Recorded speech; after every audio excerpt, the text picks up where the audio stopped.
Welcome to the Living in Truth podcast, the space where faith meets life and where we journey together through the truths of our time. I'm John Lefrandt. And I'm Ashley Lefrandt, and we're here to dive deep into the teachings of Jesus Christ and the wisdom of modern psychology to create more meaningful, authentic, and loving relationships just as the Savior has taught us. Whether you're a devoted member of the church, someone who's questioning, or simply on a quest for understanding, this is the place for you.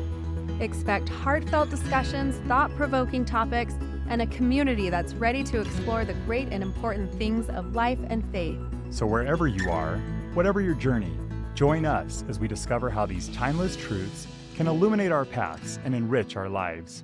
Get ready to be inspired, enlightened, and embraced by a community of believers and seekers alike.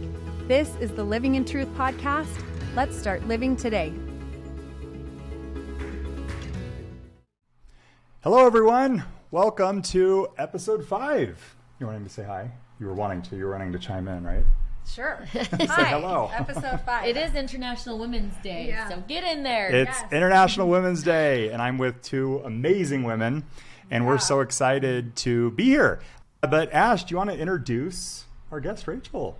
Yes, this is Rachel Wood. She is amazing. I have told you all about her before. My gosh. But you are going to learn so much. There's so many good things that she has to teach us about boundaries. So, Rachel, do you want to tell us a little bit about yourself and why you know so much about boundaries? Oh my gosh, Ash. Okay, first of all, Ashley and I are Marco Polo big time friends. During the week, we Marco Polo each other and we nerd out on all the things. Really good conversations. And sometimes I actually send the Marco Polos. She sends to me and I send them to John. Oh my gosh. And I'm like, you have to listen to what she says. It's so good. No, I am a psychological nerd, I guess, if you want to call it that. A psychology nerd. Is that the right term? Yeah. Psychological sounded crazy, but a psychology nerd. And I think it's because I've been in a lot of pain in my life. I've had things happen to me and I've had to kind of figure this out.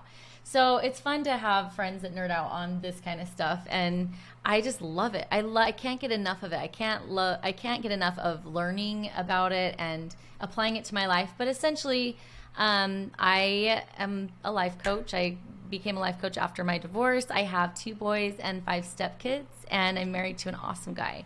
And I love to figure things out and understand my life better and why I got where I was. And it really is just kind of a self-reflection thing, and it's fun to have friends that love to do that with you. And so I think Ash is awesome. I've learned so much from her.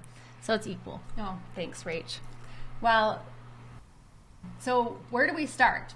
This conversation about boundaries, help us know a little bit about why we need boundaries. What are they?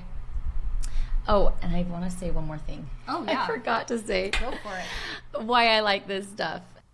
I am in grad school right now, getting my master's in mental health counseling.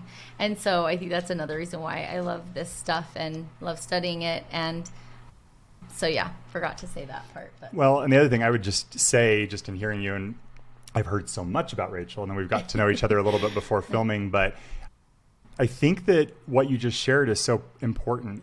Like, we have life experiences, and those life experiences, even when they're hard and difficult and challenging, can be used for good.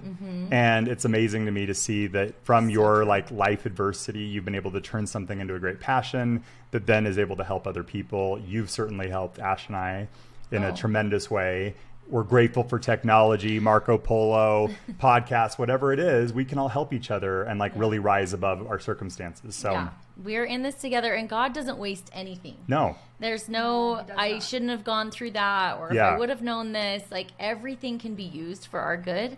And I've learned so much about myself. And there's things I look back and I'm like, geez, I wish I knew this. But you can't know what you don't know. But when you do know it, at least for me, because I start geeking out over this as well, you realize figuring out the human condition and the mortal experience it can be kind of textbook, you know what I mean? And it's once you study it, and I think that's what my hope would be from this conversation, is that we can understand it better, and regardless of where you're at and if you feel like you need boundaries or not, that you'll learn something that can be applicable. And when you add that to your toolbox, like as you go through life, it can just be such an amazing blessing. So I think it's going to be a great discussion. But yeah, we want to start with Amen. Boundaries. What are they?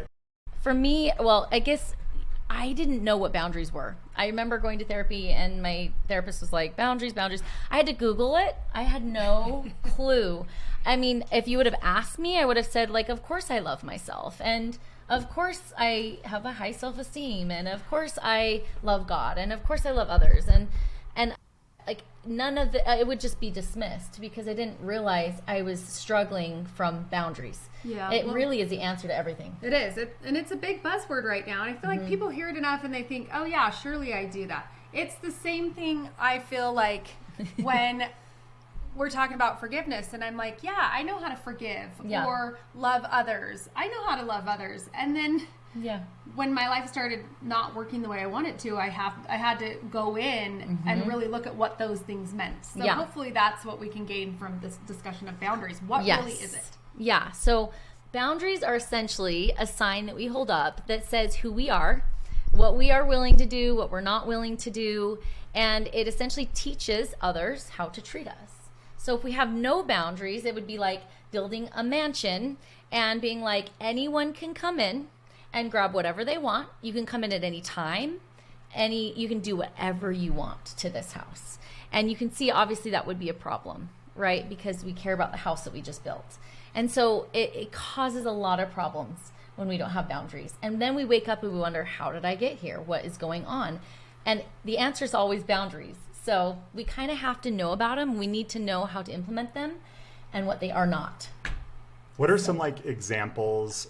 Because I did a little survey on our Instagram account last night, and I was asking, do you need boundaries? Who are you struggling with boundaries? And it's always interesting to see different people's responses through that. But I think for some, and when we've had conversations about it, why would you need boundaries? Like what? They almost feel like it's not Christ-like to have boundaries. And so maybe give some very just tangible, simple examples of what a boundary is that's maybe pretty common. So the simplest one is no. No is a boundary. Yeah. It says no is no. And if you're not used to having boundaries, or if you're in a relationship with someone who can walk all over you and come into your house and take whatever they want, it would be really rude to lock that door all of a sudden. And everyone's like, well, we came to grab and take. You're always providing in this house. Yeah. And now it's not available. What's wrong with you? Where did my sweet, kind, generous, loving person go? Yeah. So it gets, just like everything, Satan has a counterfeit for everything. He has a counterfeit for love with lust. He has a counterfeit for a moment of pleasure that seems like happiness. And there's always these counterfeits. The counterfeit to boundaries is control, which is so interesting because we voted against that in the pre-existent. We did not want to be controlled, yet it is the thing we participate in 100% of the time when we don't have boundaries. There's no in between. You either have boundaries or you have a control issue. I have a good example in our marriage of where John held a boundary on me, and I was not used to this. And I was like, oh, it helped me think about something in a whole new way. In my house, growing up, like on Saturdays or whatever, my dad would just do a whole list of things for my mom. And he would be like, okay, what do you need done today? And she would give him the quote unquote honeydew list, and he would do it. And this worked for them. And so John and I get married, and I go to give him a honeydew list, and he looks at me like, you want me to do all these things like today? And I was like, well, yeah, it's Saturday. Like, this is what men do. And he was like, no. And he was kind of insulted, kind of like, you think I'm going to spend my whole day working and doing all these things? And I was like, yeah, I do. And anyway, he was like, no, I'm not going to do that. And he said to me, I'm happy to help you and do things you want me to do, but you need to give me a heads up.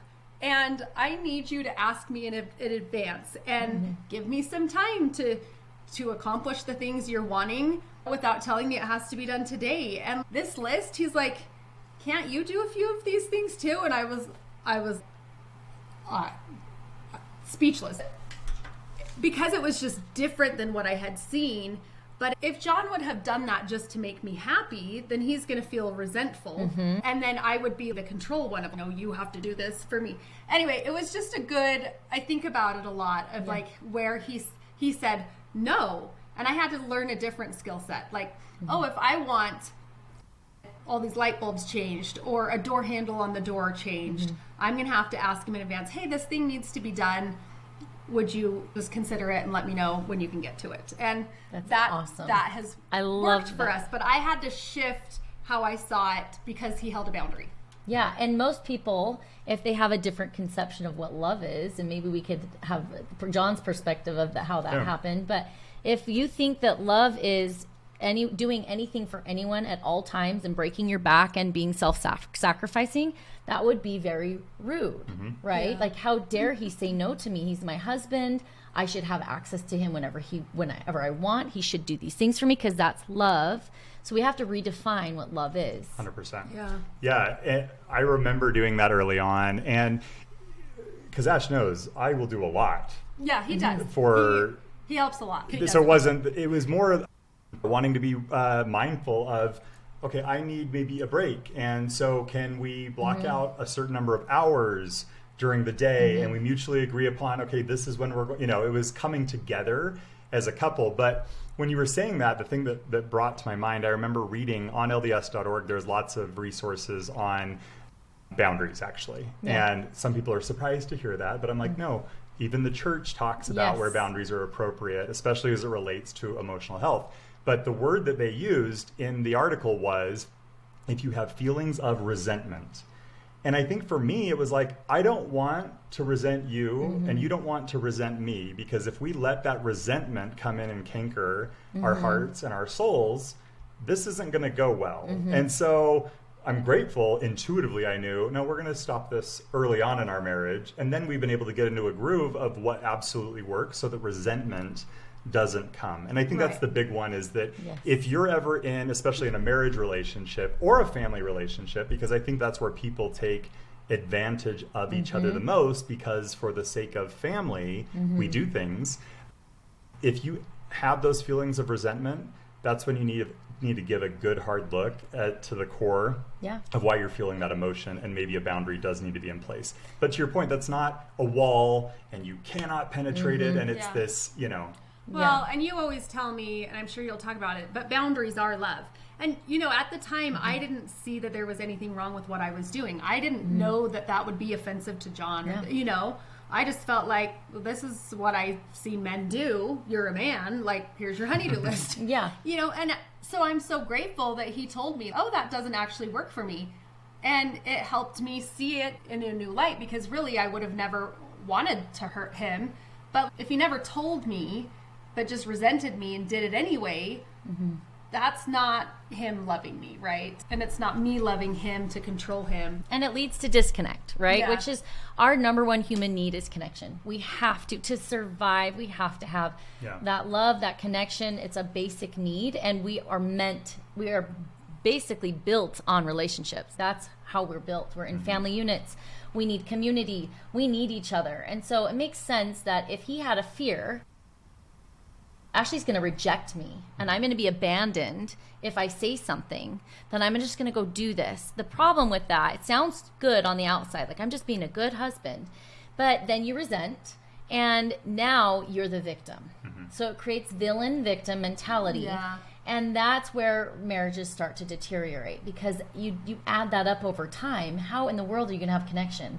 That's very disconnecting, and it's very dishonest, because you have to pretend to be someone that you're not and you don't want to be, and then you get to be the tyrant. So it's the tyrant-slave mentality or the dictator. It's not a relationship, it's a dictatorship. And where I think that this wreaks a lot of havoc in the LDS community especially is people kind of weaponize the words love, forgiveness, service, family as these like catch-all things to control people to do what they want them to do, right? And we then do that to ourselves as well, because we want to be Christ-like. And so we say, okay, well, I'm just going to love, I'm just going to serve. And then the natural man feelings come up of resentment, and then you beat yourself up of I'm such a horrible person, and the shame cycle kicks in.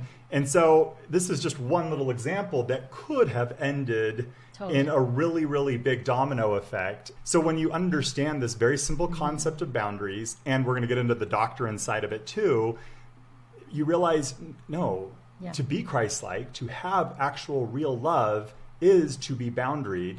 And you need those tactical tools. I would say just even a different word that would help us understand what boundaries are is self-advocating. That's really a boundary. You have to know yourself to have boundaries, which a lot of us don't.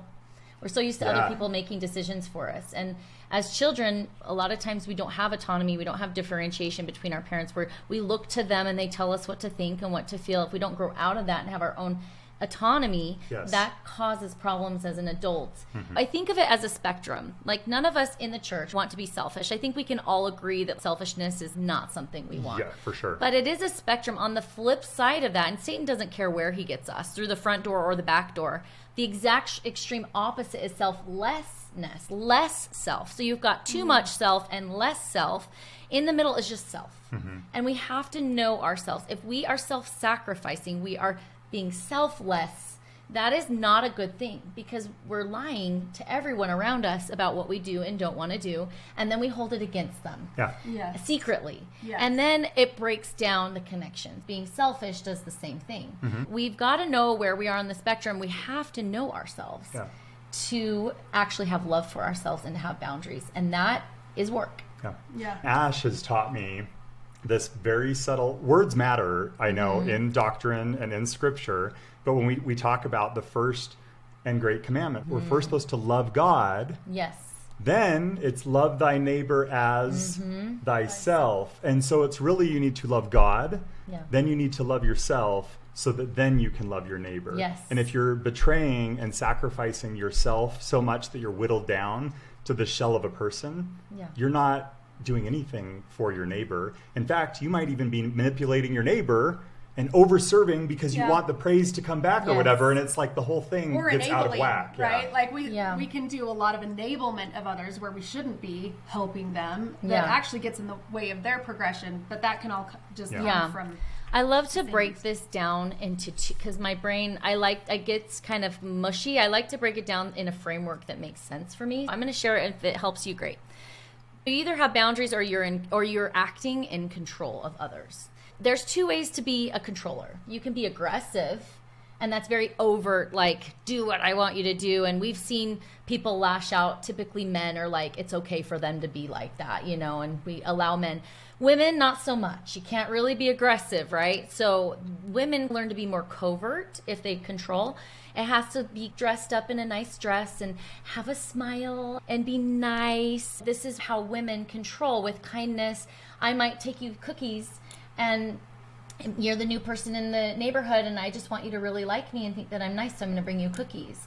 I could do that so that you like me. So I'm trying to control your perception of me by being nice. We call it love bombing, right? And I could also bring you cookies just because I love you and I was thinking about you. So the same action, but the motive behind it matters. One is controlling in kindness, and the other one is just because I had and I have to give. How do you know the difference between the manipulation and the real authentic person? Usually covert controlling is socially acceptable and hard to detect. And so most people, if they don't have boundaries, are covert controllers. And I'm a recovering control enthusiast, is what I call it, a people pleaser, right? You tell me how you want me to be, and I will conform. I will be so good at that. I will read you. I will know what you need. I will have it there before you even know you needed it. And then we can love each other. That's not love. That's control, because it's a take. I'm not giving. I'm actually giving to take from you. There's a string attached. True giving doesn't have a string attached. There's no strings attached in gift giving. There is actually a superpower, and it's discernment of knowing when someone's motive is to control you, to manipulate you, even if it's in kindness, to take from you is really what it is. Because they're not getting their needs met, and they need to get their needs met, so they're being graspy and controlling to get it met, versus getting their needs met, knowing who they are, and then being authentic and freely giving. Yeah. Two totally different things. I learned this too in therapy. I was in formal therapy, and there was an event that I didn't want to go to. Somebody that I love, I was really dreading it, and so I brought it up. I was just like, what do I do? And I honestly thought that I was wrong. I was just like, man, why am I being so selfish? Like, I should be able to show up and support this person in this way. And, my therapist was like, it sounds like you really don't want to go, though. Mm-hmm. And I was like, no, I don't. And she was like, tell me the reasons again. And so I did. And she said, so why are you going? And I said, well, she would be so hurt if I didn't go. Mm-hmm. And she would be probably even angry. And I don't want to have to answer to that. And she goes, why are you trying to control her? Mm-hmm. And I was like, yes. Ashley, why are you trying to control her? And I was like, what do you mean? It took me a minute. I didn't understand what she was saying. I was like, I'm not trying to control her. And she was like, yeah, you're going to betray yourself and do something that you don't want to do for the sake of her perception of you. Yes. Why are you trying to control her perception of you? And then she asked me, in movies, who's the person always trying to control things? People, things, situations, perceptions, the villain. Yeah. And in the scriptures and in our lives, who's the person that's always trying to control things? Satan. Yes. So why are you choosing to be in line with those roles? It just totally shifted everything. I would have never known or possibly conceived on my own before that by doing this thing that I thought was good for another person, I was actually trying to control her because I didn't want to have to deal with the feelings she would have about me if I didn't do what she wanted me to do. So exactly. That's exactly what we all do. It's not like them against us. If we're not aware, we 100% result to control. Yeah. All of us do. And that makes sense, right? If I'm scared of rejection or if I have a need that needs to get met, I don't want somebody, and we dress it up in a bow so it sounds better. So it's, I'm just being nice. I don't want her to feel this way. When really that's just code for, I don't want to be rejected. Yeah. We got to look behind the layer that looks fluffy and sweet and kind and nice to the fear behind the person to be able to see it for what it is. And so we do this, like, I don't want to hurt your feelings. When really not being honest is the most hurtful of all. Yes. Right. By being honest, we can have reality. We can have a real discussion about what's happening. I love that example because we all do it. I think the hard part, again, in probably Christianity, but in the LDS faith as well, is you can hopefully from that example, we all relate to this. I think in church callings, okay, did we just keep saying yes because we're just supposed to say yes all the time to anything that anyone does? Or in family units, it's the same thing. Well, Mom and Dad decided that for Thanksgiving, this is what we're doing. And even though there's 40 plus people in this family that may have different needs, we're all going to will all of them. And we do that. Well, I need to love Mom and Dad. I need to, and so we constantly are self-sacrificing. And I think to your point, we can go the other extreme where it's just purely selfish and we're just wanting to, well, I'm just going to do whatever I want to do. And that isn't it either. But I think you got to really focus on those emotions and what the intent behind it. If you're trying to control, even control people's perception of who you are, then that motive is not good. And in yourself, if you're feeling feelings of resentment, then there's a sign that you need to do something about it. That's on you, not on them. And I think you had mentioned that. Maybe talk about that a little bit of when you're trying to wait for somebody else to change. Yeah, I think that's when we know we're the victim. And maybe we truly are. Maybe we've been victimized. You could have extreme cases from like sexual abuse to affairs to where you really are maybe the victim.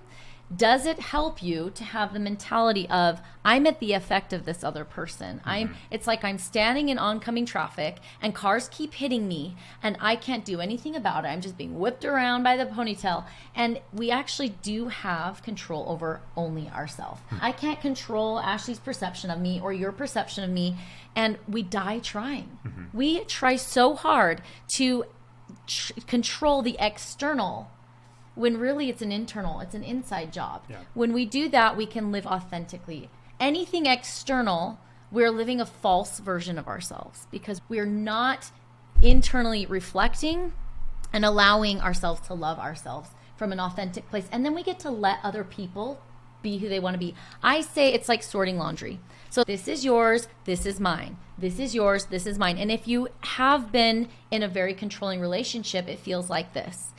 These are just some examples. It feels like they come to you and they throw up in your hands this nasty, green, slimy throw up, and you're sitting there holding it and you're like, I hold people's throw up for them. I'm so Christ-like. That's what I do. I've been taught since I was a little girl, that's what you need to do. You need to hold people's stuff for them. So you're sitting there holding it, and I actually don't want to hold this. And it's actually not even mine, and it stinks really bad, but I got to hold it because that's what I need to do, right? So that's the lie that we tell ourselves. So we're holding it.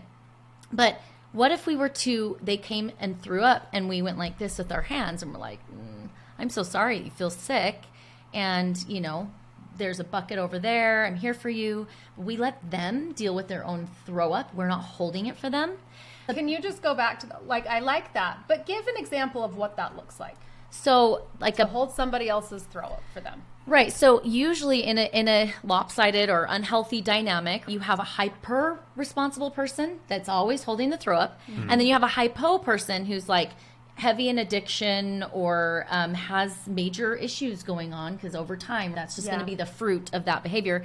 And so the other person's always like enabling them and making sure that nobody knows and everything's great and we're just this happy family and everything's fine, and they're controlling that way. So there's this control dynamic. There's no love. This person takes advantage of the hyper responsible and doesn't ever take responsibility for what they're doing or how they're affecting people. So it's that selfishness and selflessness dynamic.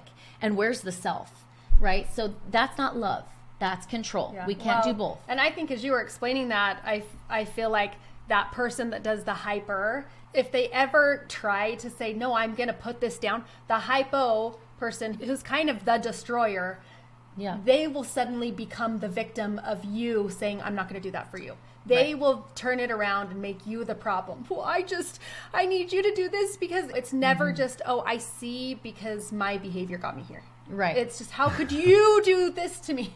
Right. And so, because it's control. Love requires boundaries, period. If we don't have boundaries and we can't tell the people that we're with, no, or hey, that doesn't work for me, but I am willing to do this, or I'm not willing to do that, but I can do this, or period, I'm not willing to do that. If we can't have those open discussions, then most likely we're in a controlling dynamic where someone has way too much power and we feel very powerless. And that's that parent-child relationship that really causes huge problems. I think what you're saying is true. We cannot love when we're in a controlling dynamic. So how do we know when we're in a controlling dynamic? How do we know the fruits of that? The symptoms, right? Yeah. And so I think that's important to talk about the symptoms of, we call it yelling at the fruit. So if you have an apple tree and you're yelling at it because you want it to be an orange tree, and we're so mad that it's not producing oranges or it's not producing cherries the way we thought it was going to, we can't yell at the fruit. That's just the symptom. The porn, the affair, the drugs, the alcohol, those are obviously like really big things, but they could be smaller things. We all have things, right, that produces fruit. We have to look at the character structure underneath it. We have to look at the trunk and the root system before we can even talk about the fruit and change the fruit. Ash has really loved the parable of the olive tree. Yeah. And I don't know, maybe you can tie that in too on fruit. I mean, what did the Lord of the vineyard do? Yeah, the master of the vineyard. I mean, he stands watch over the vineyard and he looks for any sign of corruption. Yes. And then, I don't want to misquote the Book of Mormon, but I might, but this is the gist. But it's like, he roots it out, the corruption. He digs it out. He stands watch and he digs it out. And then he replaces it with healthy, growing material. Yes. And when I read that, it helped me so much in seeing relationships and applying that. The way we're interacting with each other and our expectations of each other and the way we're showing up in our lives, like that is all, this is the tree and the branch, and wherever there's corruption, it has to be attended to. It has to be seen. We in the church are very, very, very good at becoming just positive. Just Just looking change your at thought. things with positivity, and we never see reality. Or they think that, again, this is where people can weaponize love and it can hurt themselves in the process. I just know that love is the only thing that will cause somebody to change. But then that love is nothing but self-betrayal. And but love is not actually. And you need to pay attention to it, because the fruits of true love will be the fruits of true love. It will actually be a sense of fullness and trust and care. When those aren't the fruits in your relationship, you're probably not dealing with love. I think that this is so important. We have to redefine what love is. If we have this culture that teaches us that love is be a doormat and let anybody have access to you at any time and never say no, because that's not Christ-like. Let's talk about what Christ did. Let's talk about God is so boundaried that we can't even be in his presence because we're so unclean without a savior. That's how loving he is. So then someone might say, well, that's rude. Why would God do that? We are his children. Because he would cease to be God if he didn't have that boundary. He would not be God. We have to have a savior to stand in God's presence. It is not an option. We have to have that if we want to be with God or in his presence. And so love is boundaries. God loves us so much. He showed us his boundaries. He tells us who he is. He says, this is, I will allow this, I won't allow. It's the laws of the universe. And we may not agree with the laws, like the law of gravity. Let's say I'm like, I don't believe it. It's a bunch of hodgepodge. I'm going to go jump off that building. Well, I don't have to believe his laws, but they're still in play and they still have natural consequences. I'm going to get worked, right? If I just test it out. It's so funny, but we do that with all these laws where we're like, yeah, I don't like that law. I'm not going to align myself with that. And so it causes a lot of problems for us. And he loves us so much, he lets us work out our salvation until we finally realize, okay, maybe I do believe this law. Help me out here, which requires the atonement. So we have to know God, and he knows himself perfectly. He'll never betray himself to come down to our level and be like, okay, you know that law of gravity? Let's just scratch that for now, and we'll do something else. No matter how hard we're praying to let me jump off this building and not fall, he loves us so much, he allows us to make the same mistakes, even if we're praying for that not to happen. Somewhere along the way, we have to be smart enough to be like, maybe my expectations or how I'm behaving here is actually the problem. Yeah. I can't just pray this away. I might need to make some changes within myself. Yes. Yeah. And Christ, let's look at his life. When the Pharisees were really upset that he was healing people and helping people, they went and conspired against him. He left the city. He's like, I don't need these people to tell me what I can and cannot do. That doesn't work for me. He went out to sea and people followed him. And when he went to the temple and people were exchanging money and trying to get gain, he didn't sit there and go, okay, well, maybe today. He knows who he is, right? So he actually removed himself and thought about it for a while. And then he went in and turned the tables over. So he wasn't reacting, but there was some enmity there. There was some anger, which no emotion is bad. By the way, they're all good. They're all neutral. It's what we do with the emotion. We need to feel all the emotions. So he was upset, rightfully so. And he showed the people, as for me and my house, this is what we do. And so God and Jesus Christ are very boundaried with us. We don't get away with things. We reap what we sow. In Galatians, it talks about that, right? And maybe there's some time that passes so we don't get it right away, but eventually we do reap what we sow every time because it's a law.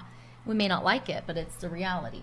So boundaries tells people who we are, what we're willing to do, what we're not willing to do, and how to treat us. God is extremely boundaried. We know who he is. He has made himself known and will continue to make himself known unto us when we align with him.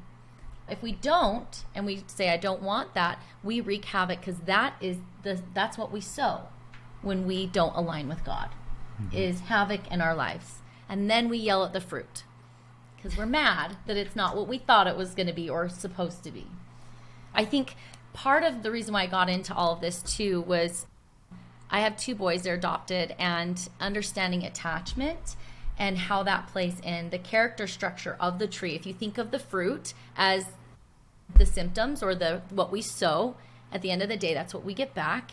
There's branches and there's a trunk.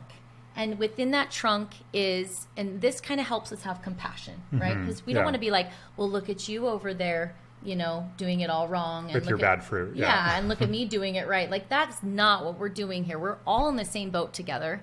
We're all struggling on the struggle bus of how to do boundaries and how to know who we are and align with God. So how that works is in that trunk, because the trunk brings in and out the nourishment from the root system, right? In the trunk, we have attachment. If someone is really poor at boundaries, they need to go to a good therapist, hopefully. And there's a lot of that, we want to get a good therapist that can help them anyway. But yeah, attachment is number one. If someone is struggling, then they probably have something from childhood that needs to be resolved before they can have separation. So it's fascinating to me. Isn't that interesting, the caveat of, in order to have healthy boundaries and be separate, because even though you two are married, you're separate individuals. Yeah. And we're taught that love is enmeshment, that we're supposed to like the same things and do the same things and all. That's enmeshment. You don't need to take on every aspect of your partner. That's not healthy. You are your own individual, right? And you complement each other. To have healthy attachment to each other, you actually have to be separate. You would think it's the opposite. Yeah. Attachment sounds like enmeshment. So it can get confusing, but if there's a boundary problem or an enmeshment problem, because that's what happens when we have poor boundaries, we attract other people who won't even honor our boundaries, even if we have them. And we have this dynamic, right? And so then we're not a separate person. Yeah. And we can't have healthy attachment. So those two are kind of like shotgun driver, best friends. Yeah. We have to go back to attachment if there's issues with the separation piece, which is boundaries. Yeah. Boundaries and separation are the same thing. Yeah. And that attachment is so important because it's the thing that causes us to operate from really a fear of abandonment, I think, is at the core of a lot, don't you think? A lot of unhealthy attachments. So either we don't know how to give ourselves to others, or, we don't know how to be honest, or, a lot of our attachments from childhood get in the way, but that fear of rejection or abandonment just controls, which is why we become people pleasers. Yes. Or we decide that people need to, do what we say, and we have all the justifications as to why it's that control on either end of like, don't leave me. Yes. Don't tell me I'm bad. Don't see the bad parts of me. Just love me so that I never have to be alone. Yeah. What's interesting as I have gone through this whole understanding who I am and realizing that I am separate and I need to advocate for myself, and I can't allow others to dictate my actions, and I can't also dictate others' actions. I've had to be brave enough to allow the people that have basically said, yeah, that doesn't work for me, to walk out of my life. Yeah. So it has actually caused me, like, I've lost relationships from doing this. Yeah. And that is painful because you want to be able to be your own individual and have people respect it and love it and support you in that, but not all people do. It's like, well, if I can't control you, then I'm going to make you the problem, and then the relationship ceases to exist. When you look at attachment style, they're just two different extremes. One was wanting to control, the other was allowing to be controlled. And when you then have stood up and said, enough is enough, I'm not going to allow it, they still want to do that control. And that's the reason why we stay in those camps, is because we kind of know that taking that bold step forward could end in the relationship not going well. Yeah. Because sometimes both parties don't come to the table saying, let's get healthy together. I don't want to control you and you don't want to be controlled. Let's work on this together. But the other thing I was going to say, this is where I think it's so beautiful and powerful to see Heavenly Father's plan. He does put us in family units. He puts us in marriages where there is differences that are going to be needing to work themselves out. And I think that, we were talking to our kids the other day, and we were talking about the difference between masculine and feminine. And that really Jesus Christ is the perfect combination of both. And I think as you see wise people, mature people, healthy people, as they age, they kind of, you get a little bit of the masculine and the feminine together, and not in an enmeshed way, but you start shedding the need to control and to be controlled, and it kind of is this whole coming together. And that's the beauty, I think, of marriage and of family. But there's such a careful difference there, so that you don't go into full-fledged enmeshment with your unhealthy attachment styles. You can't allow that. But with time, you can both come together as two whole healthy beings. Yes. And it then works. And so it may be a sacrifice to get there. We're not all the way there yet, but the progress that we've made as we've learned a lot of these things has been phenomenal for our marriage and for our family. Yeah. But I think for ourselves too. I just feel at peace finally on the people pleasing, like, I don't need to sacrifice myself over and over and let people just run over me to keep the peace. And also to understand, I don't need to see John doing whatever I want him to do in order to feel loved. Yeah. And what a freeing thing that has been for me to experience a love and grow into the understanding that I can request things and he gets to choose whether it's a yes or whether it's a no, and he still has the same amount of love for me. We've just really started to respect each other and where we're at. Obviously, in marriage, there's times that our presence with one another is really meaningful. And I think, when you have healthy relationships, this is a time where I'm going to choose to sacrifice because I love this person so much. But there's other times where we're asking each other, okay, do you want to come? Like, you don't have to come. I totally understand if you don't. Or it's like, are you okay if I don't go tonight? I would, I really am not feeling it, or I just would rather have a night off or whatever. And it's like, so that respect of just, I respect you as an individual, and I don't need you to jump to my demands in order for me to feel love. And if you don't, I'm taking it as rejection. It's so freeing. And I love what you say. Essentially, we're in charge. We are in charge of meeting our needs. Our spouse isn't. We've been told, go get a guy or go get a girl and meet each other's needs and live happily ever after. And it is nice to request and to, we need each other. So I get that. But this is different. We are responsible to meet our needs. So if my husband is not into psychology for some reason and I need to nerd out on it, I have friends I can Marco Polo or something. Or if he's into football and I don't want to, like, he has friends that he can watch football with, which is funny because he's not. But, we need to find want matches. We are in charge of our own safety. We are in charge of our own self. And when we're in a controlling dynamic, we're not the victim. We actually are just as equally messed up because we're attracting the very thing on the extreme opposite. So if you have an extreme taker, then you'll have an extreme giver. If you have someone who exploits, then you'll have somebody who is this charitable, give the world, self-sacrificing. So if you have someone who's selfless, you'll have someone who's selfish, and they find each other and they're like magnets to each other. And so how do we not be in those relationships? I just had a thought while you're explaining that, and it tied back to when you were saying either extreme is bad. And Satan doesn't care which extreme They're you are. They're both miserable. Yeah, totally. Yeah. Whether you're the aggressor or the total passive person, it doesn't matter. He can get you. But that reminded me of the way is narrow. The gates are narrow. There's not this wide, gaping thing with extremes. It's like you have to find the middle ground, and it's narrow, and that's where you're going to find Jesus. Yes. And that's boundaries.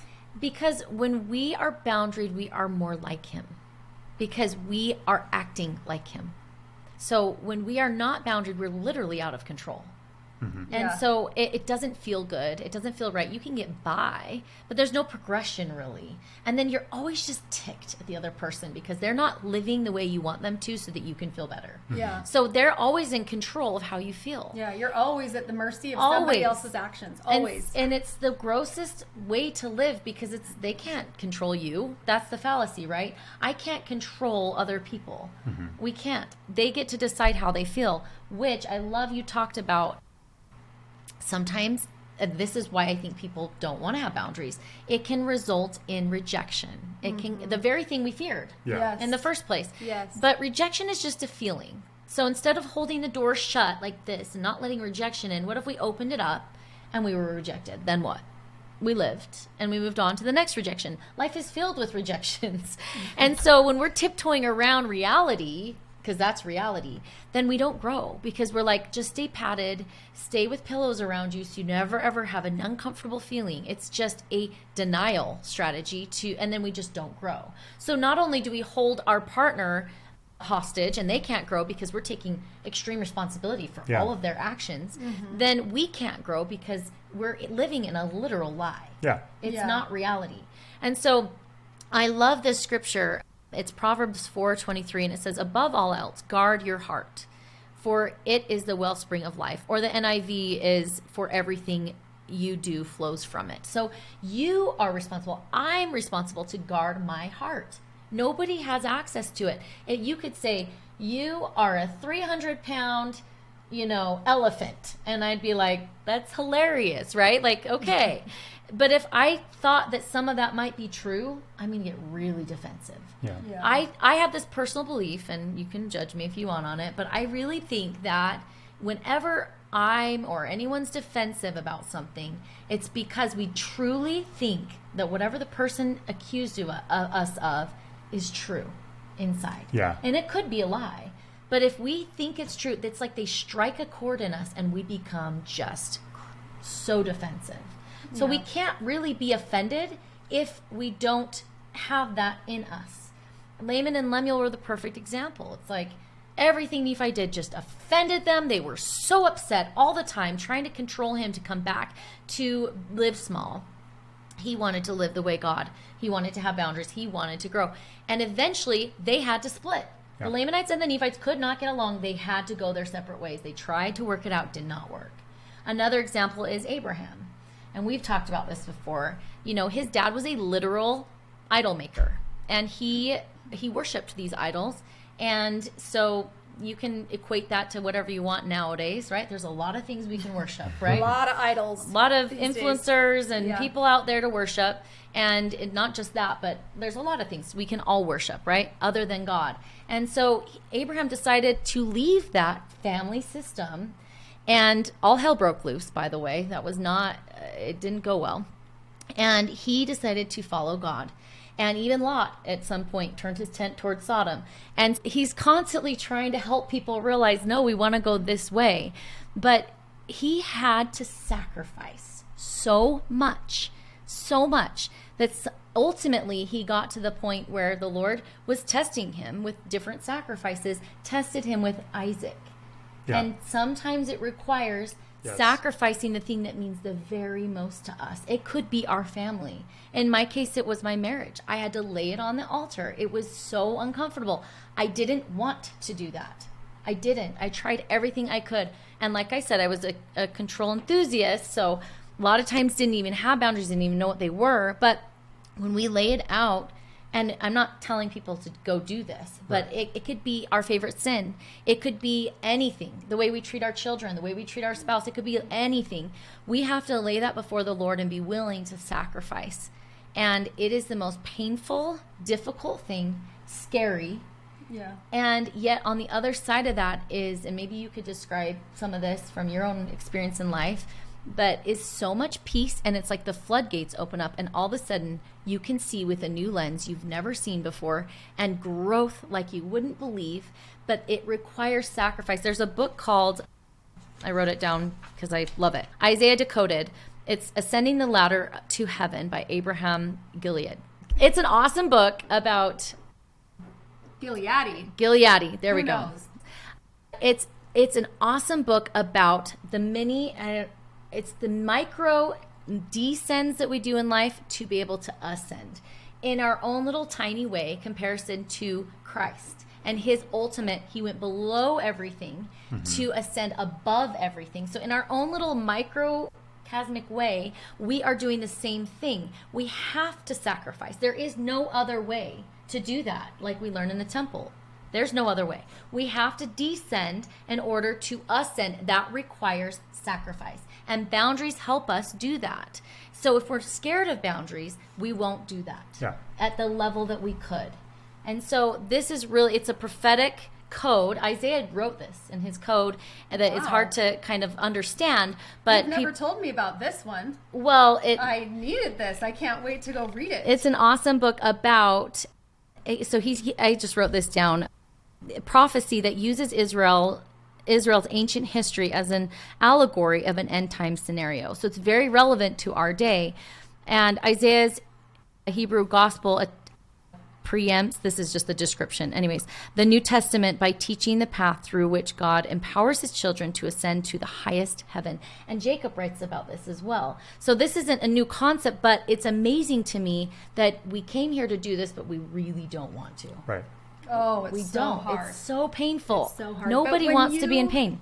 When you taught me about that concept of you're doing what Abraham did in his sacrifice of Isaac, and at some point we will all be tested in this way. Can we sacrifice the thing that makes, that we love the very most, or one of the things that we love the very, very most, in order to follow God or live in truth?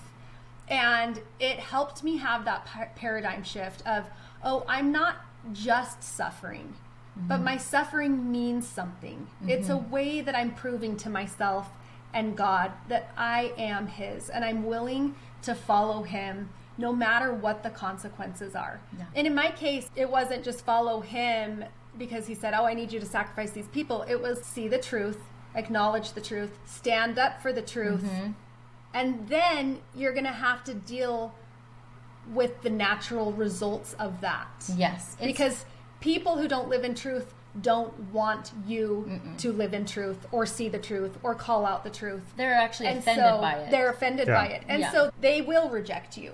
Yeah. And so it becomes this, am I going to live in truth, aka with Jesus Christ as my guide, or rely on the arm of flesh and do the thing that all these other people want me to do? And when I understood that I was making a sacrifice to stay rooted in Christ, and that he had given these examples in the scriptures as a model for what we would each be doing, it just helped broaden my perspective.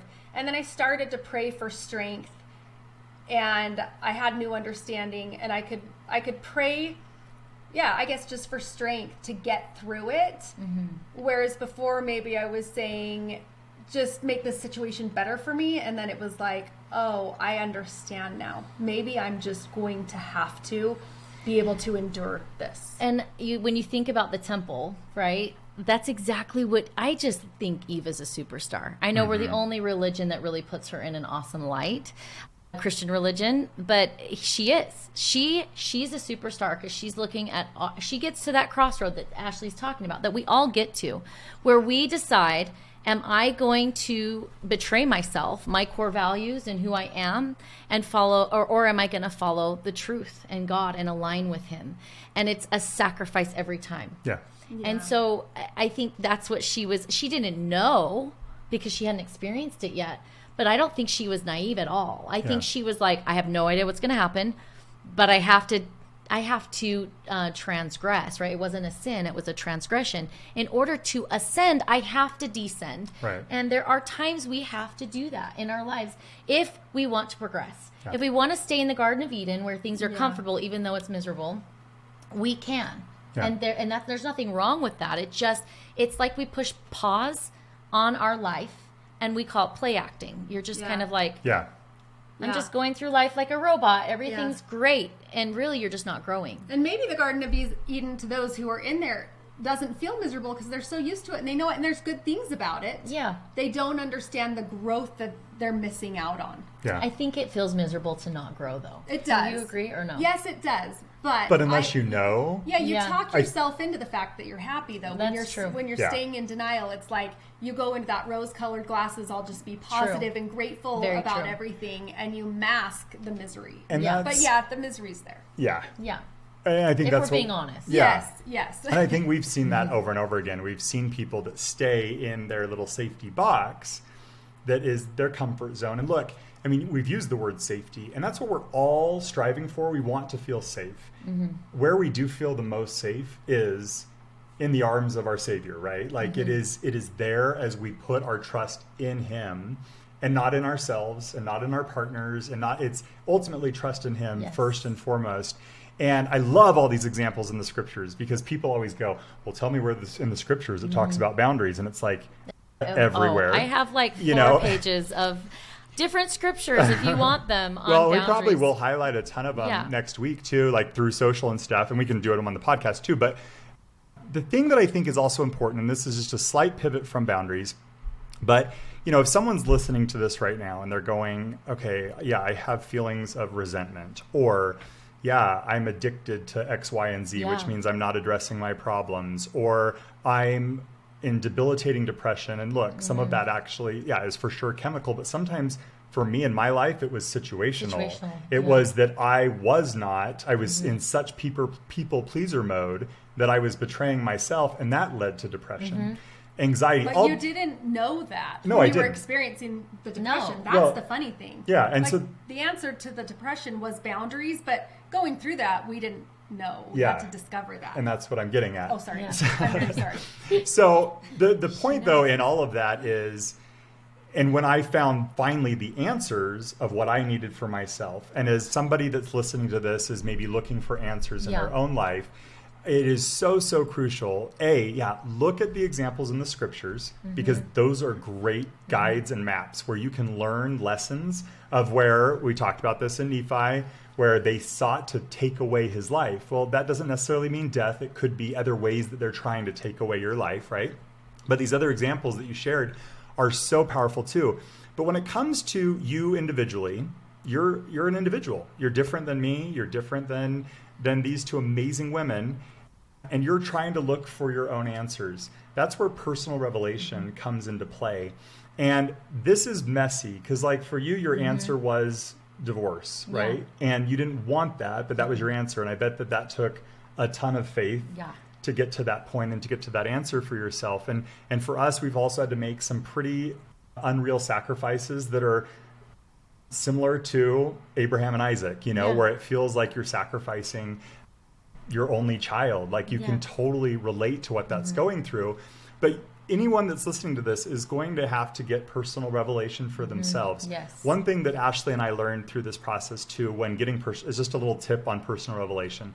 Yes, go to the right sources, go to temple, go to prayer, go to scripture, go to trusted friends, therapists. There's ways that you can get inspiration. But the process of writing down the thoughts that are in your head is also where the Spirit can come in and confirm whether it's revelation or not. Sometimes we go through writing exercises and it becomes a dump journal and we can express our anger and I wish I could and you can, and that's okay, and that can be a part of our healing process too, to just get the anger out or whatever we're feeling. But it's also a way that we can get confirmation of spiritual promptings that are there. And so have the courage maybe to also write some of those things. If you're going to have to put boundaries in place and it's scary and nerve-wracking, you're going to need the Spirit to accompany you. Because without it, you're not going to be able to do it. And you need support. I think I love what you're saying, John, because we have to have that vertical relationship with God, right? And it also grounds us. So I think of like a string going up and down, a beam of light. We also need the horizontal relationships. Those are the people in our lives that will come. I promise you that people will come into your life. The Lord will place people in your life. You will be able to find people that can help you on this journey, but you cannot do it alone. You can't. He requires that we reach out horizontally as well.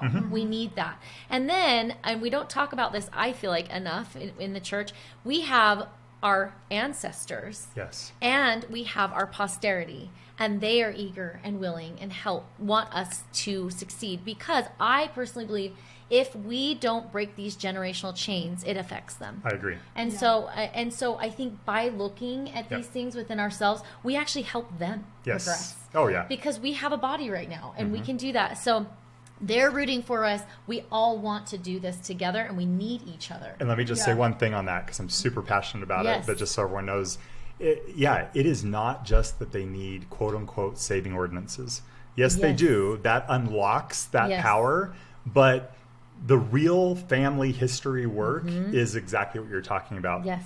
It's breaking these generational chains. And when you read in the scriptures and it talks about generational patterns and the hearts of the fathers, it's like we're all there helping each other. And I just... Well, and the traditions. And the The traditions. traditions of the fathers, Yes. Being handed down from one generation to the next. Yeah. So could that not be that it's generations of families that aren't putting boundaries in place, that are taking advantage of their siblings and of their parents and but of they their... didn't know. They don't have the emotional... If I look at my grandparents and where they were at and the understanding and the knowledge that they had on this stuff, it's like they didn't have the tools. They just did the very best they could.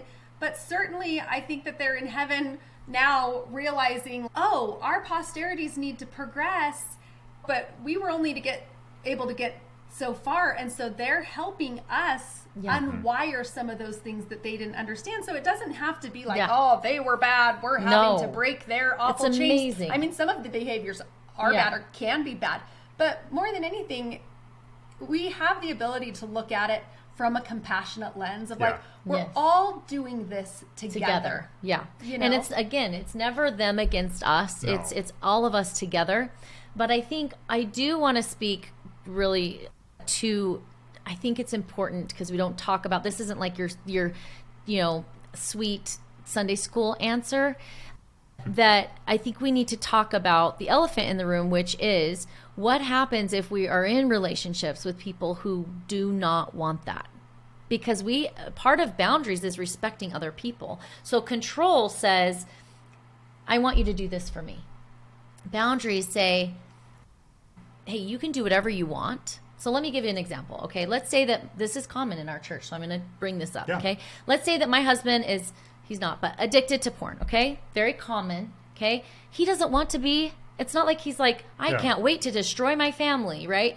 But he is, okay? And especially with this rising generation, we're going to have a huge influx of a lot of kids that don't know what to do with this problem, right? And parents need to be empowered to know, Right. So this is a good example, okay? If I'm the wife of that person, that man, I can either shame him, tell him he's horrible, and, we can try to go to therapy and whatever. That's not going to be a positive reinforcement and change behavior, right? Or if I just ignore it and I continue to just tiptoe around it and hope that it goes away, also not going to work. Right?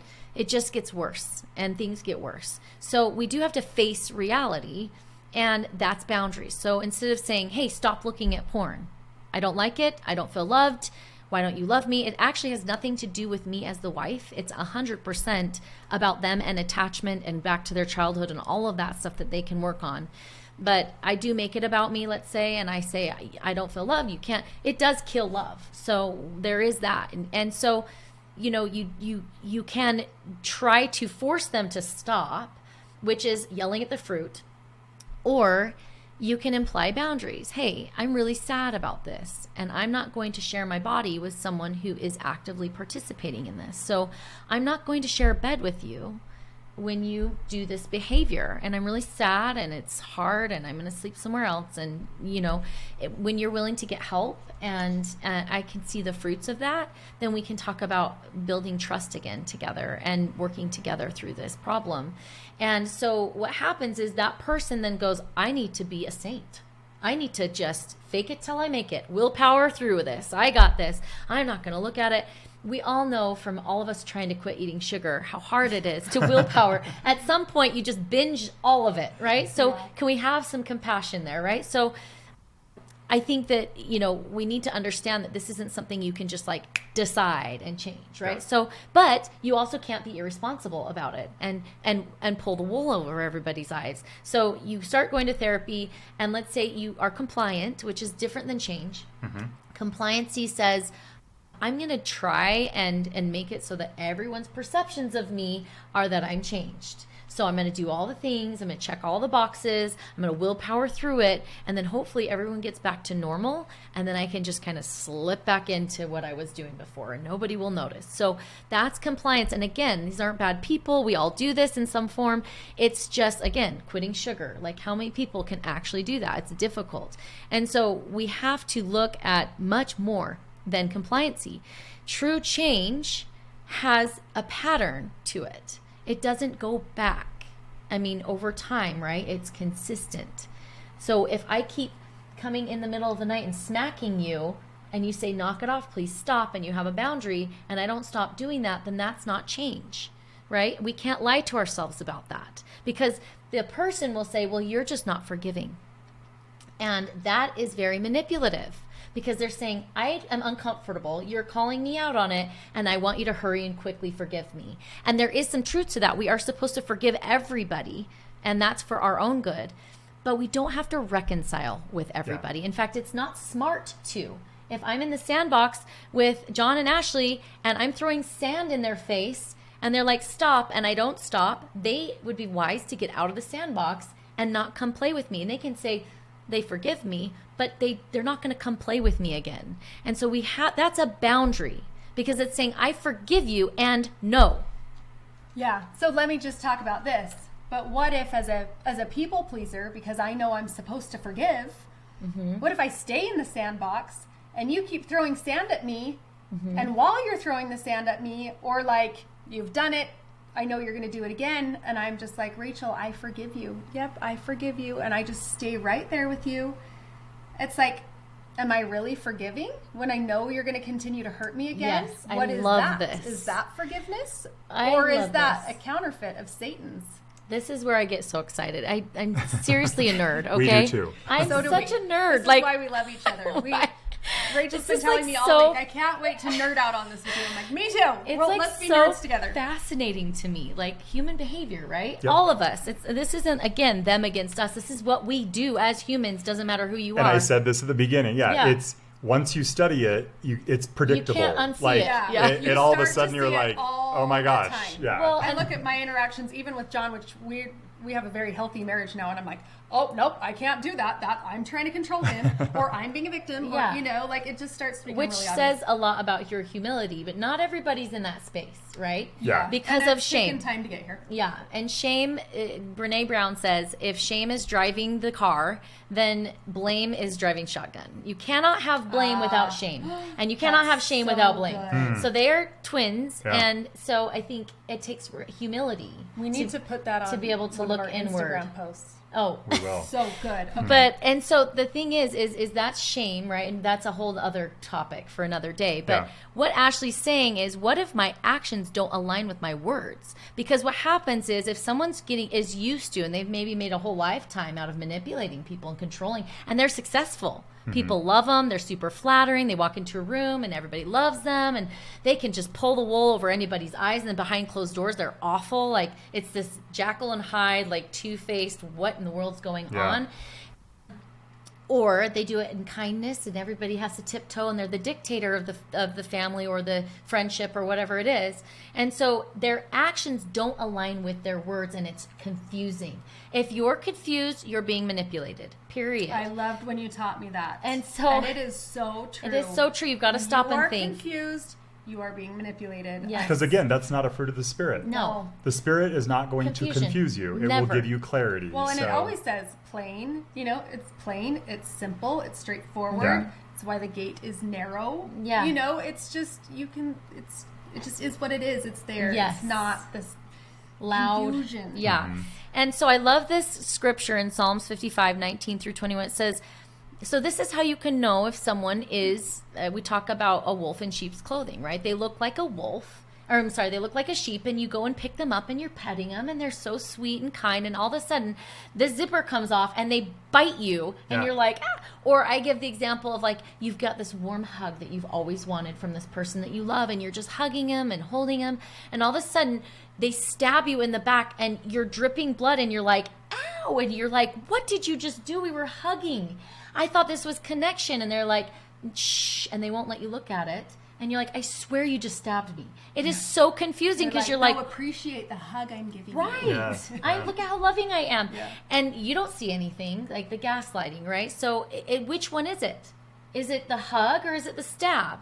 You can only know people by their fruits, by their behavior. Do not look at their words. Don't listen to their words because they get good at that. It's very, very flattering and easy for people to learn psychologically what you want to hear. Yes. And then say it, but do the literal opposite. That's where the gaslighting and the confusion comes. So Psalms 55:19-21 says, they have no changes. Okay? So if there's no changes, this is who we're talking about. And keep in mind, you've forgiven these people 70 times 7, it seems like.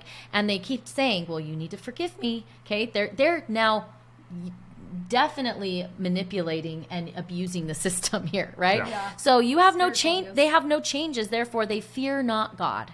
So they're not respecting God and the atonement and what it means.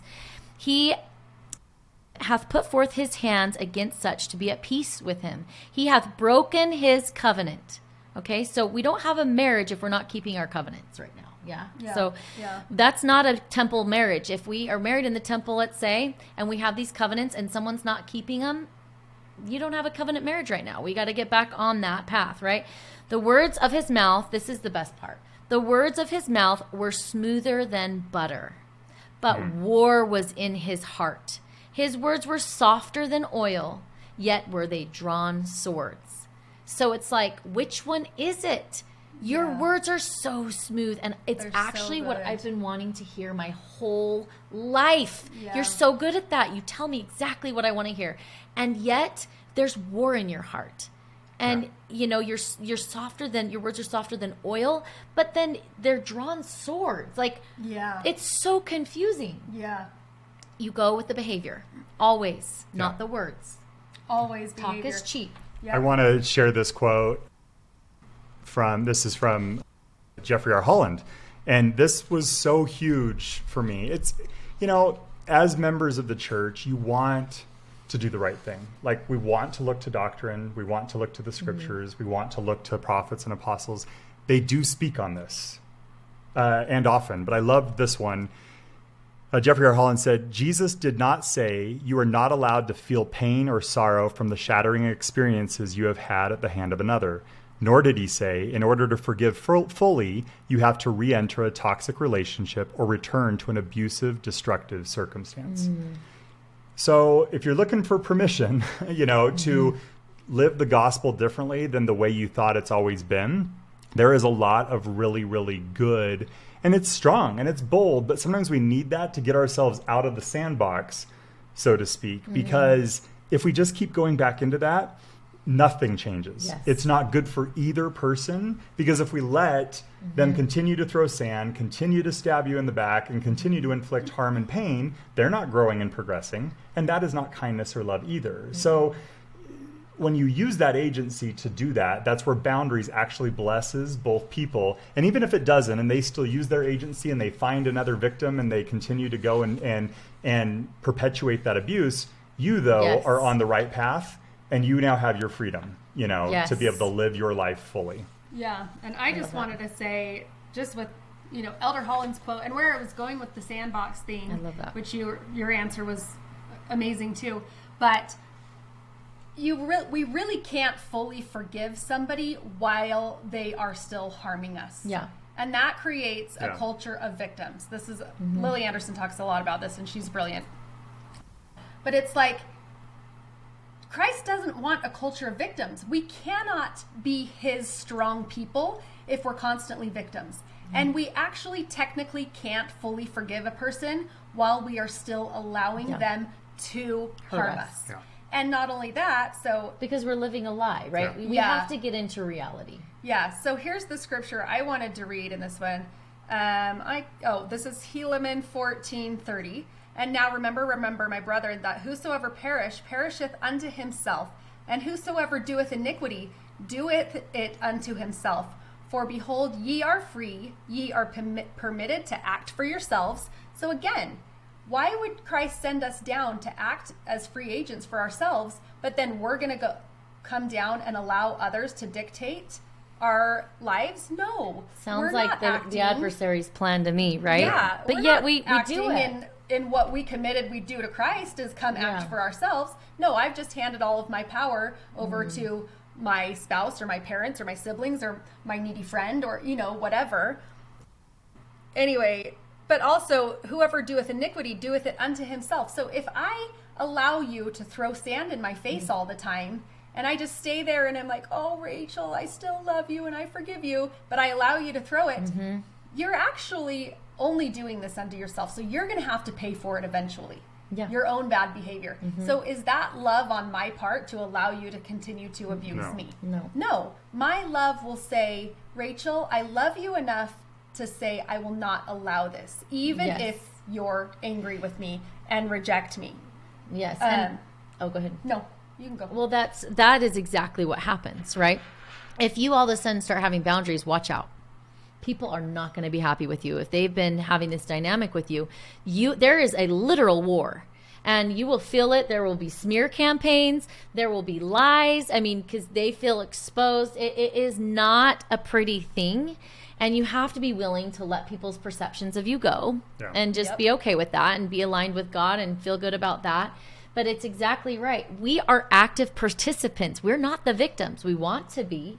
And maybe at first we thought we were, but really none of us are victims. We either play the game. It's kind of like if I tap Ashley on the shoulder, I'm like, hey, do you want to play this game called Control Instead of Love? Where I basically try to control you and you try to control me, and we like have this drama back and forth. And if you do it wrong, I'll let you know. And like, this is literally a game. And she's like, yeah, I do. That's what happens. Or if I tap her and she's like, no, I don't do that. I don't do the control thing. So that's a boundary. I will be livid if I am a controlling person, typically, and I'm not willing to look at myself. I have no ability to self-reflect.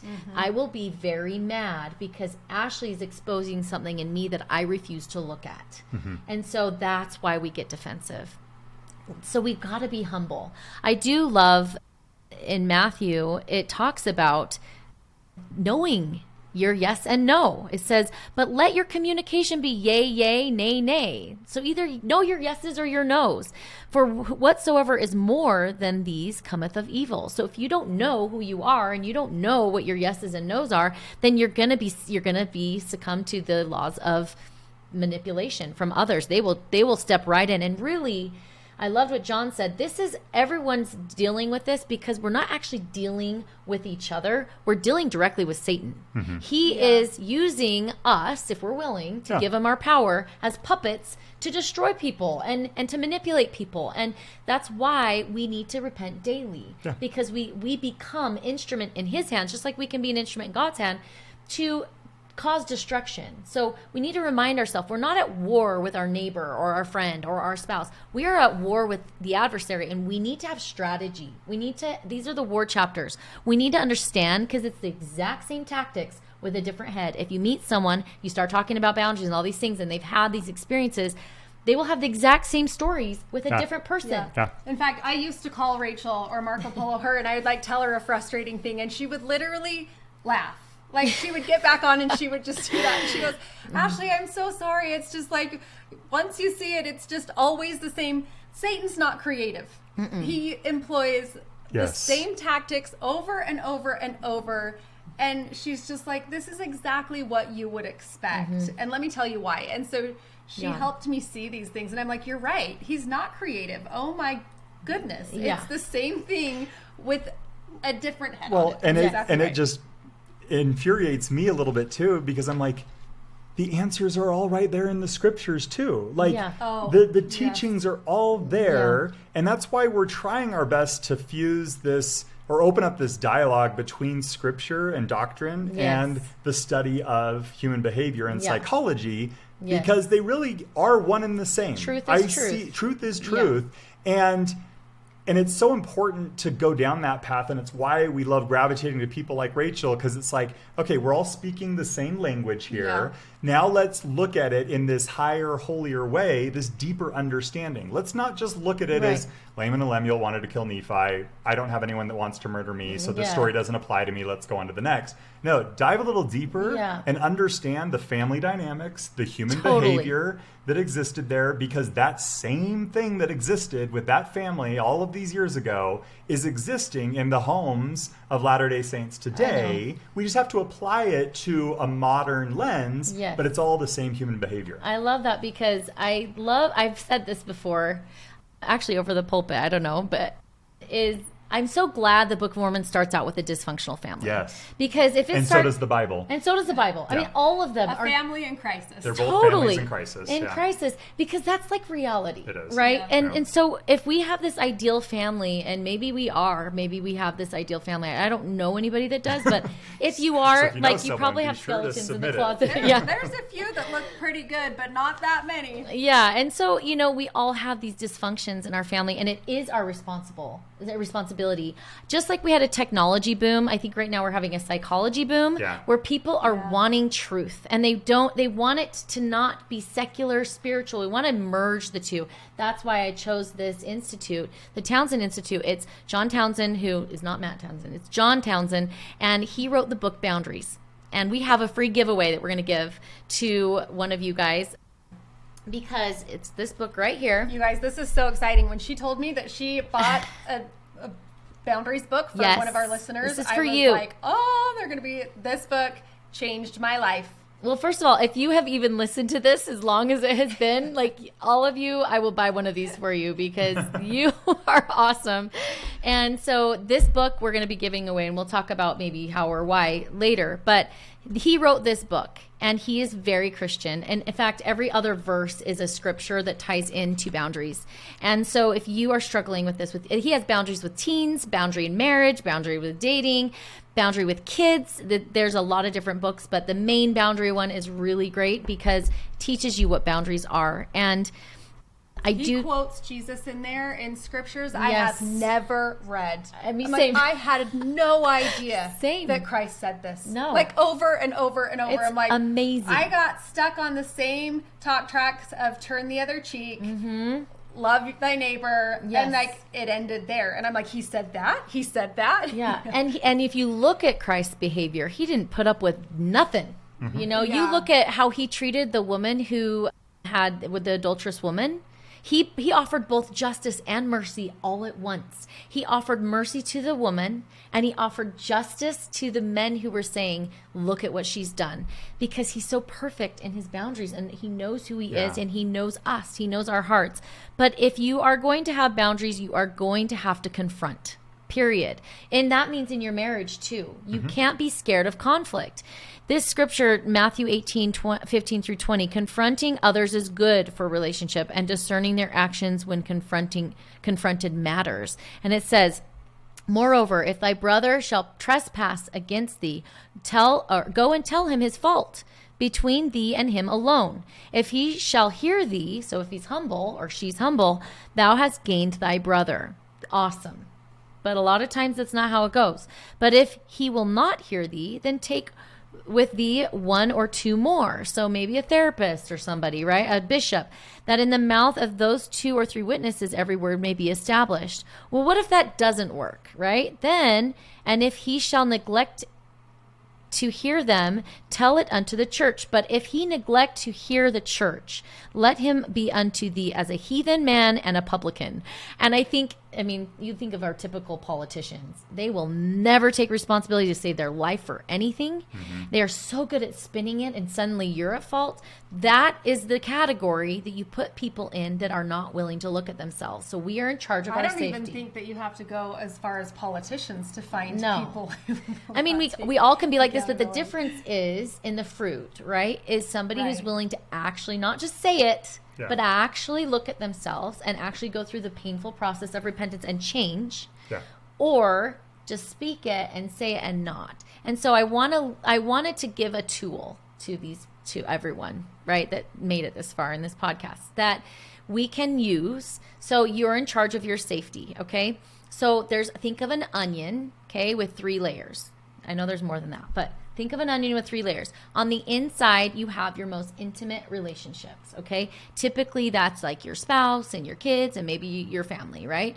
Typically, that's what we think, okay? On the middle is like people that you see every once in a while that are friends, like Ash and I, and actually Ashley's in my inner core, but like people that you've met, from high school and from your past and stuff like that, right? Then the outer core is people that you run into at the grocery store, and it's very superficial when you talk to them, right? If they ask you, how's it going? You're not going to be like, well, actually, I'm not doing well today. Like it's not appropriate to talk to the outer layer about your dirty laundry, right? So what happens is if you have boundary issues, then you put everyone in your middle core. Everyone deserves to be in there, and nobody's on the outer. So you get to tell everyone, you overshare, you tell everyone everything about everything, and there's no boundaries, right? Until they hurt you, and then you cannot believe what they did to you. Right. And so what I'm offering is, if you're someone who just wants to figure out, how do I start with boundaries? What do I do? I'm going to give you a couple tools. First of all, draw this on a piece of paper. Inner ring, middle ring, outer ring, okay? Only allow people who are showing up safe in your life in the middle ring. That means if they have a title of husband and they're not acting safe, don't put them in there. If they have a title of mom and dad and they're not acting safe meaning they have fruit that is not conducive to what we've been talking about. Their words don't align with their actions. When you tell them things, they hurt you with those things. And can't even just respect your wishes for your own life. They don't honor your boundaries. Like, hey, we think that we are going to do Thanksgiving at our house this year. Mm-hmm. Pay attention to that reaction. If it's, how dare you? We've always done this. You need to be here. It's like, but yeah, you've already, well, even if you're not married, but you've grown into adulthood, it's like we each have the ability to make these decisions for ourselves. So pay attention to what people are allowing you to do in your own life, or what they expect like you to do for them. Like, no, I need you to come to Thanksgiving for me, and if you don't, I'll tell you how bad you are. When we need to have some compassion for that, because that goes back to attachment, right? If I didn't grow out of that phase from childhood, then I become a mom who looks at my kids as an object for me. Yeah. That serves me. So it's like you're their extremity. So let's say I'm a mom that is, we call it unsafe in psychology, but we call it insecure, right? Or having secure issues, not stable, right? I will use my kids as my extremities. So one kid's my arm, one's my leg. And if they decide to not be part of my body, that's really scary, because I won't let them have their own autonomy. So now add years onto that of play acting, because there's no growth there, right? Because everyone's always given into their wishes and they've always gotten what they've wanted. You've always played as the arm. Well, all of a sudden now you're not the arm for Christmas. Like, do you realize you just cut off my arm? Yeah. How could you do that to me? This is my body and you cut off my arm. So boundaries, if you have secure attachment and you can be an adult about it, say, I'm not your arm anymore. You get to have your own arm and I get to have my own arm. And when we get together, that's great. And when we're not together, that's fine. So we do this to our children. We don't let them grow up, and we don't because of our own problems. Yeah. And one of my favorite examples of this, and I think about it all the time, especially since I've been putting my own work into this, but just simple, right? The Lord teaches us through very, very simple things. But I will never forget when Sister Hinckley said, I love Gordon because he gives me wings to fly. And that is the very opposite of control, right? And so in my own moments where it's like, I want John to do the thing I want him to do, I think of Sister Hinckley. Am I giving John wings to fly right now? Like, there's some times where, it's like, this means a lot to me. I hope he'll show up. And he usually does when it's that. But like, am I giving the people I love wings to fly? And I've had to reframe how I see my kids even. And when they go out, if my oldest child, who's 16 now, she's a sophomore, and she goes to college away somewhere, let's say she goes to BYUI, or, and she calls home and she's like, Mom, I'm actually not going to come home from Thanksgiving. I have this awesome group of friends. We think it would be so fun to do it here and do Friendsgiving. Like, I want so badly to be the type of mom that's like, Lily, I am so excited for you that you are excited about this and can do this new experience, and I will miss you so much, but I love that you're growing and having new experiences and the freedom to live your own life. Yeah. Well, and I think, that should be the goal. Yeah. Like, we should reconfigure it. I think, again, in LDS culture, it's often this whole family all together for every holiday, every Sunday dinner, every whatever, right? Like, and it's almost this badge of honor sometimes for parents to, and we had everybody there and everybody, whatever the case may be. And everything's amazing. That is how, that's how from the outside Yeah. looking in that you would perceivably think that everything is perfect. Right. But I think for us as parents, it's almost the opposite now. Like, our goal is, yes, while they are under our care, we are going to help them be the most responsible adults that are secure, that know who they are, what they want, and that they feel empowered to make their own decisions. And they might make decisions like that we go, oh, darn it, I wish that they would come to Thanksgiving. That's a bummer. I'm going to miss them. But I think from what I've seen in other healthy family dynamics, what actually ends up happening is that the kids do want to be there. So they're not coming out of resentment because mom and dad are controlling and hanging it over their head. You will have kids that come because they want to come. And that is where freedom. that joy of family is when everybody has that freedom, that autonomy, that independence. They have agency intact. They're not being honor thy father and thy mother. And we've always done this for the last 30 years. And it's like, no. Like, those days are gone. And they might not want to come for Thanksgiving, but they'll want to come back whenever. You know, maybe it's that they'll choose a month later or whatever. But they will want to keep those. It's like, they'll just want to keep the relationship intact. It is interesting to me that we can get this far in our life, or let's say someone's in their 70s or something, and literally have no differentiation. I know. And not be able to allow their kids to differentiate. It's crazy. It is the most unloving thing we can possibly do to our kids because we're holding them hostage. We're not allowing them to spread their wings and fly. And I know I enable my kids. Like, I'm the first to admit, like, it's bad sometimes because I feel bad for them or they're little or something. But I think there's that fine line, right, of knowing this is you, this is me. We are separate. And I'm going to help you. And you are in charge of your body. You are in charge of your family. You are in charge. And then we get together and it's not this shame-filled, I'm pleasing, I have to go.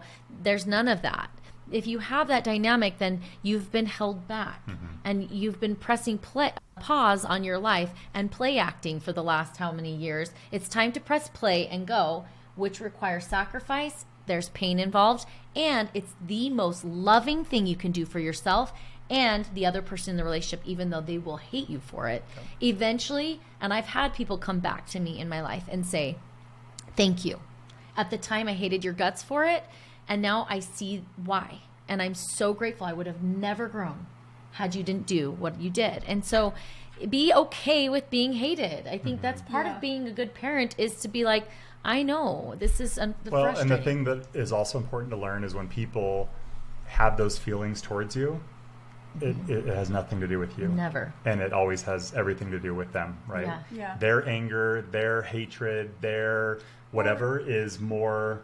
And the way they choose to express it just shows their unhealthiness. Yeah, or just their need to buffer to feel love, because we forget that love comes from Christ. So it's like, if we forget that love comes from Christ, then we're getting love from our families that are showing up where we want them to. You know. And I was having a conversation with John's little sister about this just yesterday, and she actually did tell me thank you. She was like, you know, they're just in this phase where she's seeing the value of the differentiation, and she just said, I just want to thank you. I really love the trajectory of the family because of the boundaries and the knowledge that we get to do what works for our families first, as far as husband, wife, children, and then, you know, we can extend ourselves to each other when we all choose and it works. And she just like, it feels so much healthier, and there's not the pressure of like, oh no, family, you know?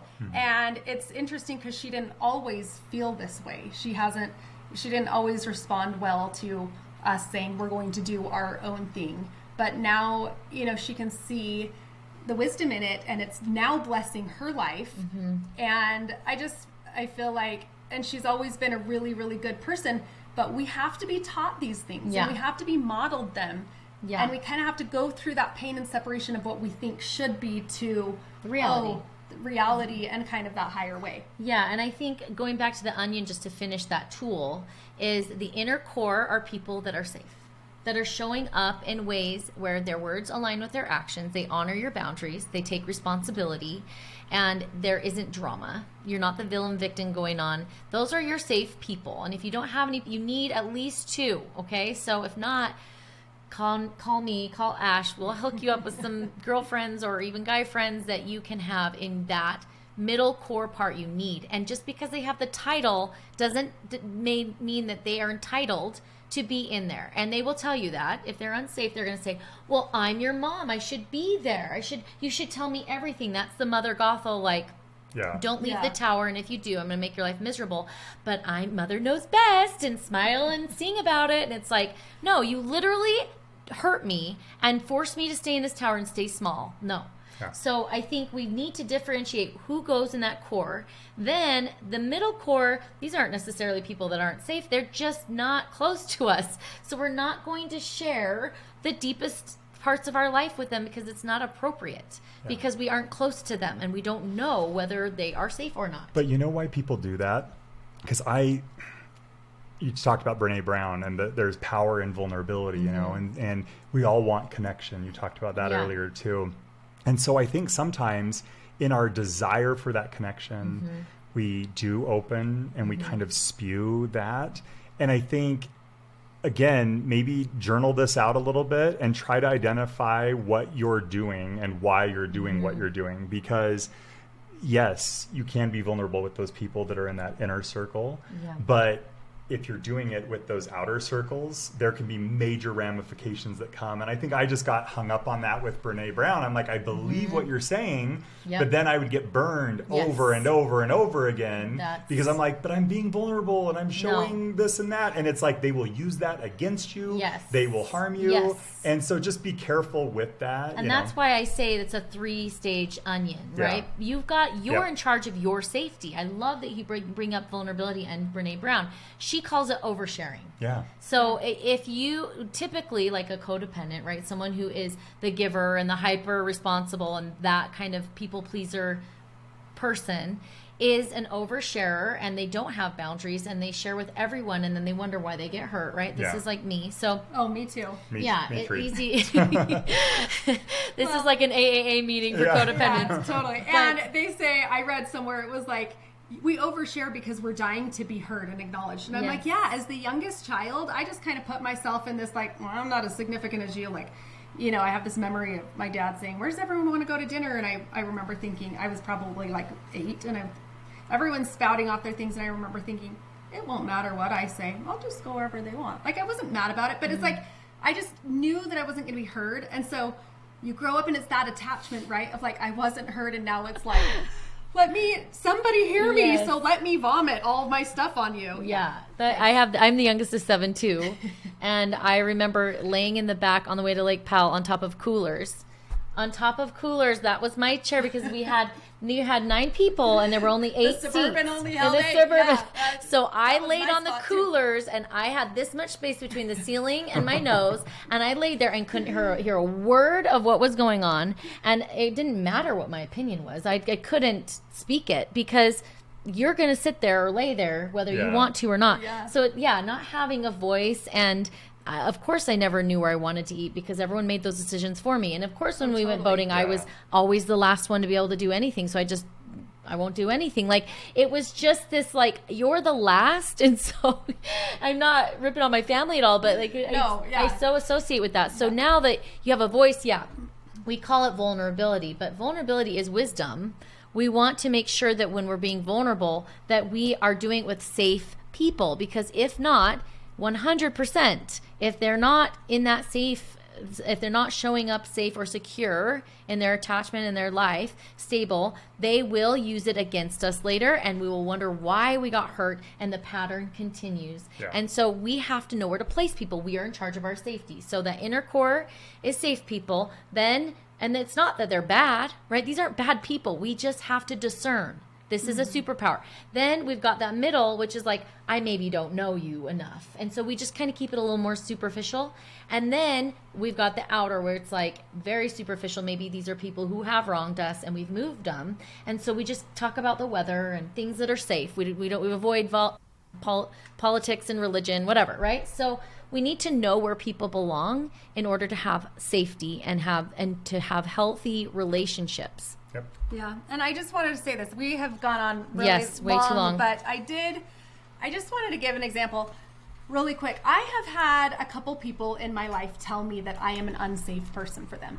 And, you know, it's because I wasn't validating the things that they wanted me to. And and I was challenging them a little bit because I couldn't validate what they were wanting me to validate. I didn't. So I was being honest, and they didn't react well to that. So I became unsafe. And you know, in those moments, I thought, well, I would never want you to feel unsafe in our friendship. And so I accept that. Like, I love you, but of course you would need to boundary yourself from me if I'm an unsafe person. Like, I just understood that. And so when I eventually read, like, healthy people will respect your boundaries. It doesn't matter if I'm the bad guy in your story. Yeah. I am, because of the way it all shakes out, your beliefs, my beliefs, whatever.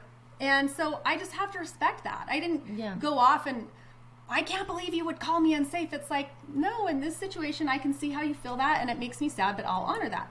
Another thing, I had somebody complaining just hardcore about John. I don't know if I used this example, but, you know, and I said to that person, you know, and they were like, but we come and we get together, and I just don't even like all these things. And I said to that person, you know what, John would never want to affect you in that way or hurt you. You should probably hold a boundary. Like, what if you just said, you know, I'm not going to be where John is right now because he affects me emotionally like that. I said, John would never want to hurt you. And that person looked at me like, oh, I would never do that. But it was almost like they were playing the game of like, look at benevolent, vulnerable, amazing me. I put up with this horrible person, you know? Yeah. And when I suggested that maybe they should have a boundary from us, or even my own husband, because I know he would never want to make you feel that way. It was like, I just saw, oh no, that's not what I want, because I can't then play the victim. Yes. And so people who want to live in Victimville will not get out. And that's how you know they're not safe. They're not available. They're not, you've got to remind yourself, they are not available. Yeah. It doesn't mean they're a bad person. It doesn't mean that God doesn't love them. It doesn't mean that we shouldn't love them. We can see them where they are, see things as they really are, and just know what to do from there. For us, they're not available. Yeah. And I feel like when you really align with Christ and unify with Him, these things start to become second nature. And it probably feels overwhelming at first, but once you get going, it really starts, the wisdom and the true spirit helps you see the truth of these things, and you can grow into them pretty fast. Yeah, I agree. I will say, just to close, 2 things that you can do if you're starting, like, where do I start to have boundaries? 2 phrases, okay? Because people who have never had boundaries will think you're very rude. Very rude for having them. How dare you, right? So to kind of soften the blow, there's 2 phrases I tell people to use, which is, I'm not willing, ... I'm not willing to ... And the second one is, that doesn't work for me. And those 2 phrases, or no, right? You might feel like you have to explain yourself. You don't. No one's entitled to your why. As long as you love your reasons why, then you can hold those. You don't need to explain yourself. In fact, I highly recommend you don't, because then you'll go into overshare. Yeah. And then that person will use that information to spin your head so fast. So it's messy at first. But give yourself grace, because as you're learning and because you need to get to the place of safety so you can heal. So it might be a little messy, but yeah. And sometimes you learn through doing. I have over-explained my whole life, and it's taken doing it and kind of seeing the negative consequences of being like, I'm not going to explain it. And I'm just now starting to merge out of, maybe I don't need to share that information that much about my why. Mm-hmm. But again, I'm 41. Love your reasons why. Yeah. Mm-hmm. Then you won't resent yourself or be mad at yourself. Yeah. Well, Rach, thanks so much. This too has much. been so fun. Not too much. We'll have to have you on again and keep the gosh. conversation For going. sure. Well, we need to This talk is about shame ongoing. next time. When you're I like, know. that's a whole nother one. I was like, my I'm gosh. here for it. Let's do it. I love Brene Brown. If you want to know where to start, other than this book is great for boundaries, but if you're like, just overall, where am I in my life? I highly recommend Brene Brown, Gifts of Imperfection. Read that one first and then read Daring Greatly. Those two will change your life, and that's where you start for sure. She's and the you best. referenced to me that book, Changes That Heal. And Yeah. I've talked about that. And that is also remarkable. So there's a lot of Dr. resources. Cloud is best friends with Dr. Townsend, and so they both write books together. They've written several. And Right. Changes That Heal is if you want one that's religious with psychology, this one and Changes That Heal are your go-tos. So good. Mm-hmm. And you can always message John and I too. Yeah. I mean, we don't have the answers for everything, but I've been able to give people a lot of resources. And Well, we have great people that we have can great turn people. to get I answers don't know. as That's well. why I'm in school and getting my butt kicked. I've got to learn this stuff. But yeah, it can be daunting. It can seem almost counterculture. It can be a little bit of a weird faith paradigm shift on this subject. But rest assured, as you dive in and as you study the gospel even more wholly and more fully, and we're able to fuse it with other wisdom that has been given through great professionals that help us understand who we are as people, I mean, there's no greater blessing. And yeah, it's been some of the biggest adversity of our lives, but that's also where it's been some of our greatest joys. Like, it's been amazing. Yeah. So There's no growth without adversity, so we just embrace it. And we do it for ourselves, but we do it for our posterity. We do it for Yes. our kids. They deserve to have better tools, and it's available. Yeah. And it's our responsibility. 100%. And I just believe too, Ash and I have talked about this, but I think this phase of this restoration of the gospel, and as we prepare for the 2nd coming, etc., I just believe wholeheartedly we're now preparing our hearts, right? There was other things that we had to get in place. We needed to establish a church. We needed to cross the plains. The structure. But I believe the responsibility of our generation is to get our hearts prepared. Yes. And that has us looking at everything a little bit differently so that we understand how to apply the gospel in a more meaningful Yes. way. And President Nelson has told us that the Spirit of Jesus Christ is descending upon his covenant people. So that tells me that when you are wanting to learn these things and learn the truths, your mind will rapidly Yeah. understand and comprehend them. The changes can be fast. I think Zion is a call that's happening right now that isn't necessarily a place, but it is our hearts. And I think those who are wanting to be a Zion people are having major trials and change of heart right now, and are so hungry for this information. It's just we're not pushing it away. We want it, and I think that's the separation, right, of the wheat and the tares. And if you're in a family unit or a situation where you want that, but maybe someone else doesn't, then you need to have the support of how to get that and what you can do. Yeah. So we're here for you as we're all trying to figure out truth together.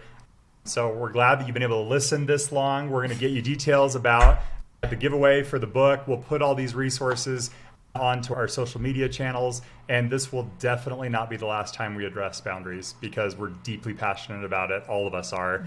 And it's changed our lives, and we hope that this little conversation helped you. Yes, and we hope you'll come back, Rach. Yep. Thank you so much. Hey, I love it. This is so fun. Like I said, this is like fun for me. Nerding out is like my new fun. Yeah. Well, all right. Have a great day, everyone. We appreciate you.